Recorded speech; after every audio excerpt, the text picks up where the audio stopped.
Okay, this is the Angel Hug for Monday, the 15th of October, and it's a new moon Monday, so it's going to be a really powerful time for manifesting, for setting new intentions, and just being really clear about what we want to be creating over the next couple of weeks.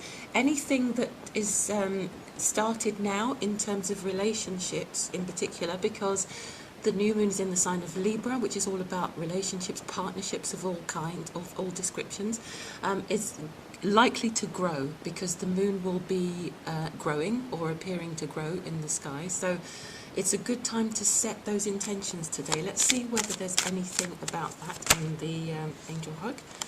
I'm not going to go with those because that doesn't feel right. It just feels like not holding the cards properly. Right, let's see. Take your power back. Wow, that is really powerful, because as soon as that came out, I just felt like, yes, that's a really important message for all of us right now. And I also thought it was really interesting looking at it that we haven't had that one yet in all these weeks. So it's really meant for today.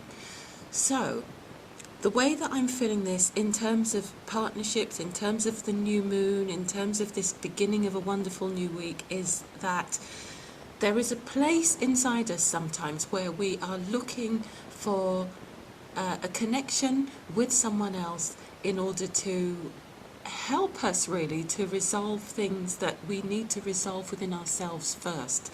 That's really, really important, because if you go into a relationship with anything not quite right, I mean, okay, we're not going to be perfect.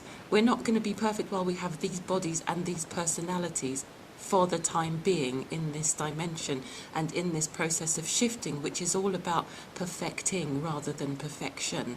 So, you know, we have to give ourselves a break, you know, but at the same time, there is a line between being imperfect and offering ourselves in willingness to learn in our relationships and grow together with someone. There's a difference between that and looking for someone to fix something. If we look for someone else to fix something, someone outside, someone or something, anything outside ourselves to fix something, then it's going to remain broken. Or we're going to attract someone else who is going to either be broken in the same way, or who is going to somehow, possibly, not always, but who might take advantage of that vulnerability.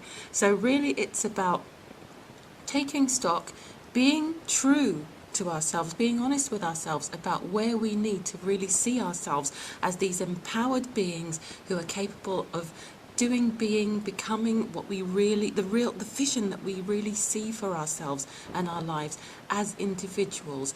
And I'm not going to go into that space of saying, you know, love yourself, complete yourself, otherwise you can't attract anyone else, or, you know, because a lot of these pop psychology ideas and terms, there is a deep truth underneath them, but sometimes they do start to sound a bit like words, and sometimes they sound a bit telly-offy, you know?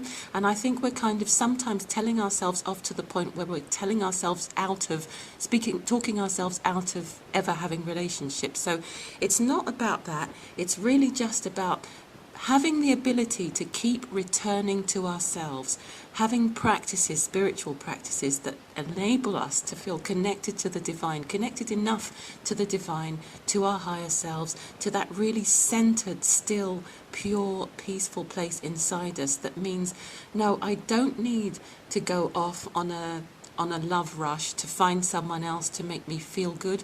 I can feel good right now. I might not know what it means to love myself, or to be complete, or to have done this or done that, or fulfilled this or that criteria before I'm ready for a relationship, because relationships are great teachers.